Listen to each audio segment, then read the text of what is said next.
الجميلة دي ابتدت في السنة الجميلة دي. والراجل ده طبعا مش عاجبه قصة الحب، لأن هو عايز هو اللي يتجوز البنوتة الأمورة دي.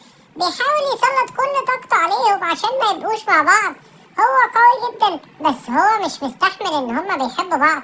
وفجأة بيحبس كل واحد فيهم في مكعب، وبيقول لهم انتوا مش هتخرجوا من المكعب ده أبدا. بس بعد شوية وقت هما كانوا قادرين يخرجوا، بس بيجمعوا طاقتهم مع بعض عشان يشوفوا هنقدر نقضي على الطاقة بتاعته ولا لأ. هما الاتنين اتحولوا وقدروا ان هما يكسروا الطاقة بتاعته، واختفوا من قدامه طبعا عشان يظهروا على كوكب الأرض بتاعنا الجميل. وهم قرروا ان هما ينشروا الحب بين كل الناس. الأسرة دي كانوا بيكرهوا بعض وبيتخانقوا مع بعض طول الوقت، بس ربنا رزقهم بطفلين جمال. يا ترى الطفلين دول هم نتيجة الاتنين اللي في الكوكب التاني اللي كانوا بيحبوا بعض؟ طبعا الولد والبنت بيحبوا بعض جدا، وعايزين يفضلوا مع بعض طول الوقت زي ما انتوا شايفين.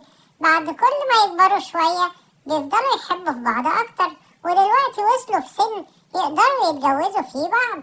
بس هما كانوا لسه مش قادرين لأن أهاليهم كانوا بيكرهوا بعض ولا زالوا بيحبوا بعض ومش عارفين يعملوا ايه.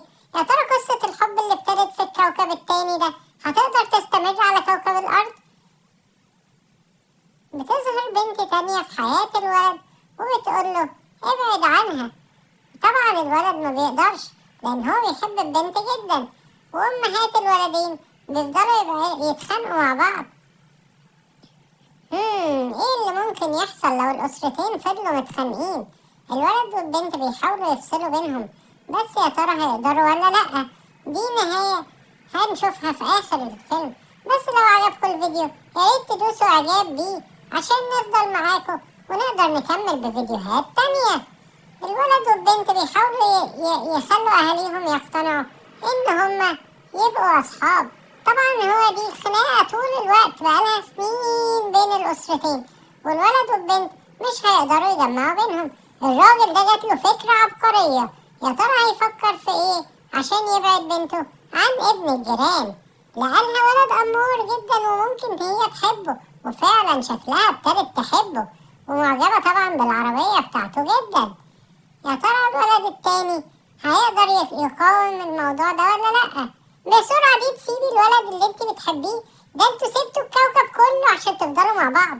والولد طبعا زعلان لان هو مش لاقي حاجة يعملها، لان هو بيحب البنت دي. بس بالصدفة هو كمان بيخبط في واحدة تانية وبيحبها وتنتهي قصة